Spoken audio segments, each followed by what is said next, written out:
नमस्कार दोस्तों, आप देख रहे हैं रियल क्राइम हिस्ट्री और मैं हूं आपके साथ खुर्शीद आलम। दोस्तों, कहानियों का सिलसिला लगातार जारी है। कहानियां लेकर मैं आ रहा हूं। आप सभी का प्यार और सपोर्ट भी मिल रहा है, तो थोड़ा सा प्यार और बढ़ा दीजिए, चैनल को सब्सक्राइब कर दीजिए ताकि हमारा भी हौसला जो वो बढ़ता रहे। तो चलिए कहानी की शुरुआत करते हैं। कहानी मध्य प्रदेश के रीवा गाँव की है। रीवा एक जगह है, उसी की ये घटना है।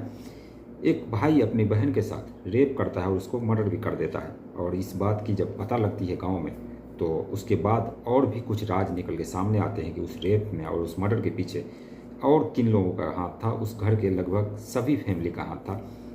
घटना मध्य प्रदेश की है। मध्य प्रदेश का एक जगह है रीवा। उसी रीवा में रहने वाला एक परिवार, जिसके अंदर एक पति पत्नी और उसके 4 बच्चे। 4 बच्चों में 3 लड़की थी, 1 लड़का था। लड़के की उम्र करीब 13 साल थी और जो 2 बड़ी लड़की थी उसकी उम्र एक की 17, एक की 15 साल, और जो लड़का था उसका 13 साल, और एक जो सबसे छोटी बेटी थी 9 साल उसका उम्र था। 24 अप्रैल 2024 को उसकी जो 9 साल की लड़की थी, वो सुबह सुबह ये लोग जब उठते हैं, सोकर उठते हैं, तो देखते हैं आंगन में उसकी लाश पड़ी हुई है। लाश देखने के बाद ये लोग जो है चीखने और चिल्लाने लगते हैं। आसपास के गांव के लोग भी जमा होते हैं। देखते हैं कि ये 9 साल की बच्ची जो है आखिर कैसे मरी। अब ये घर वालों से पूछा जाता है। घर वाले कहते हैं कि हो सकता है किसी कीड़े वगैरह ने, किसी सांप वगैरह ने काटा होगा और ये लड़की जो मर गई है। लेकिन कुछ लोगों को इस पर शक होता है। कुछ लोग वहाँ से पुलिस को फ़ोन कर देते हैं। पुलिस मौके पर पहुँचती है। मौके पर पहुँचने के बाद देखती है लाश को और घर वालों से पूछताछ करती है कि आखिर इस लड़की की मौत कैसे हुई है। घर वाले कहते हैं कि सांप या कीड़े वगैरह जो काट लिया हुआ, इसी वजह से मौत हो गई है। घर वाले उस लाश का पोस्टमार्टम करवाना नहीं चाहते थे, लेकिन जो पुलिस वाले होते हैं वो इस बात को समझ जाते हैं कि कहीं न कहीं इस मर्डर के पीछे कोई राज है। और पुलिस वाले जो फ़ौरन उस लाश को कब्जे में लेकर पोस्टमार्टम के लिए भेज देते हैं। उधर पोस्टमार्टम की रिपोर्ट जब आती है, तब तक इधर घर में अफरा तफरी मची हुई थी। पोस्टमार्टम की जब रिपोर्ट आती है तो उसमें कुछ और ही खुलासा होता है। दरअसल उस पोस्टमार्टम की रिपोर्ट में जो खुलासा होता है वो ये कि उस लड़की के साथ रेप किया गया है और उसकी गला दबाकर हत्या की गई है।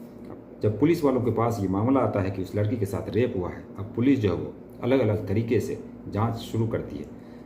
पहले तो उस गांव में जाते हैं, उस गांव के आसपास के लोगों से पूछते हैं कि कुछ सुराग जो है वो पता लग जाए, इस लड़की की मौत कैसे हुई है। लेकिन कोई भी सबूत जो है वो नहीं मिल पाता है। फिर जो उस लड़की के आसपास के घर के बगल थे, बच्चे थे, या फिर जितने भी जिससे वो लड़की मिला करती थी, जिसके घर आया जाया करती थी, उन लोगों को भी चिन्हित करती है। चिन्हित करने के बाद पूछताछ की जाती है, लेकिन कोई सुराग नहीं मिलता है। अब धीरे धीरे इस केस को 1 महीना बीत जाता है। तब तक इस लड़की की जो है अंतिम संस्कार कर दिया जाता है। पोस्टमार्टम रिपोर्ट आ चुकी थी। अब 1 महीना बीतता है। 1 महीना बीतने के बाद फिर से पुलिस पर जो प्रेशर आता है कि इस केस को जल्द से जल्द इस जांच को जो है पूरी की जाए और इस केस में जो भी दोषी हो उसको सज़ा दी जाए। अब पुलिस वालों ने गहन तरीके से जांच शुरू कर दी। गहन तरीके से जांच की जाती है तो पुलिस को भी धीरे धीरे कुछ न कुछ सुराग मिलने लगते हैं।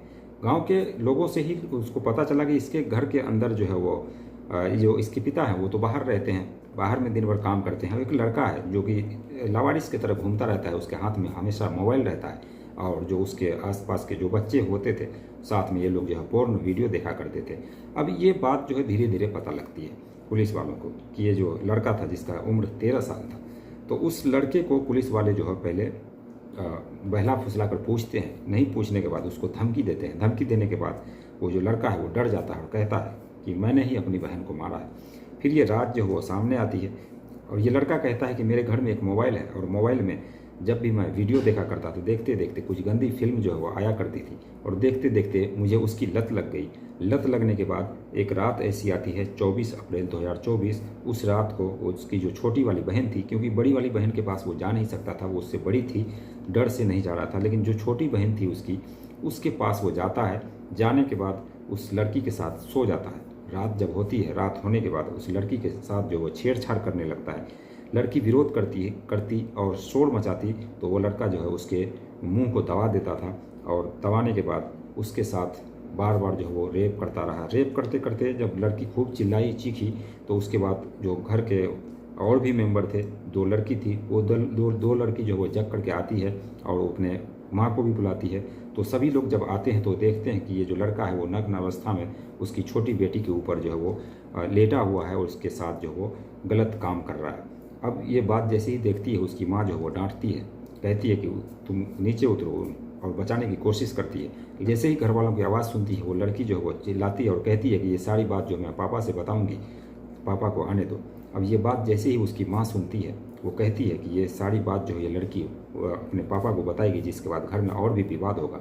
तुम एक काम करो, इस लड़की को गला दबाकर मार दो। अब वो जो 13 साल का लड़का होता है उसके मन में भी ये बात ठहर जाती है और वो सोचता है कि मैं भी बच जाऊंगा अगर इस लड़की को मार देता हूँ। उसने उस लड़की को का गला दबाया। गला दबाने के बाद उस लड़की का गला तब तक दबाए रखा जब तक उसकी मौत नहीं हो गई। और मौत होने के बाद ये जो दोनों बहनें थी और जो उसकी माँ थी, उस लड़के की माँ, ये सब मिल करके एक प्लानिंग रचते हैं। प्लानिंग रचने के बाद लड़की की मौत होने के बाद ये जो दोनों बहनें थी और उसकी माँ थी और ये लड़का, चारों मिल करके उस लड़की की लाश को उठाते हैं, आंगन में जो है वो फेंक देते हैं और ये लोग सो जाते हैं। सुबह उठते हैं ये लोग और चीखना और चिल्लाना शुरू कर देते हैं। चीख चिल्लाहट सुनकर आसपास के लोग आते हैं। आसपास के लोग जब आते हैं तो ये सारा मामला जो सामने आता है। उसके बाद पुलिस आती है। पुलिस लाश को कब्जे में लेकर पोस्टमार्टम के लिए भेजती है और इसके बाद ये सारा राज सामने आता है, जिसके बाद पुलिस वाले भी सोचने पर मजबूर हो जाते हैं कि आखिर 13 साल का लड़का खुद अपनी ही बहन के साथ इस तरीके से ये शैतानी हरकतें कैसे कर सकता है, उसकी रेप कैसे कर सकता है, उसको जान से कैसे मार सकता है। लेकिन ये हुआ है। 26 जुलाई 2024 को ये मामला जो वो क्लियर हुआ और करीब 3 महीने लगे इस मामले को क्लियर होने में, पुलिस वालों को टाइम लगा। और 3 महीने के बाद जो है इस राज पर से पर्दा उठा कि 4 लोग जो है वो घर के दोषी थे। लड़का ही नहीं, लड़का तो नाबालिग था ही, उसके साथ साथ उसके माँ और बहन भी जो वो मिले हुए थे।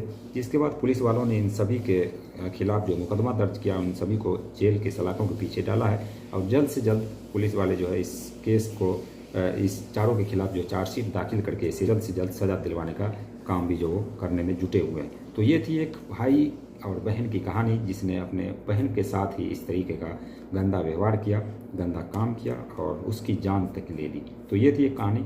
दोस्तों, इस कहानी को सुनाने का मकसद किसी की भावनाओं को ठेस पहुंचाना नहीं, बल्कि आप सभी को जागरूक करना था। आप सबको इस कहानी से रिलेटेड जो भी सवाल हो कमेंट सेक्शन में ज़रूर बताइएगा। चैनल को सब्सक्राइब कर लीजिए। मिलते हैं नेक्स्ट वीडियो में नई कहानी के साथ। तब तक के लिए बाय बाय, टेक केयर।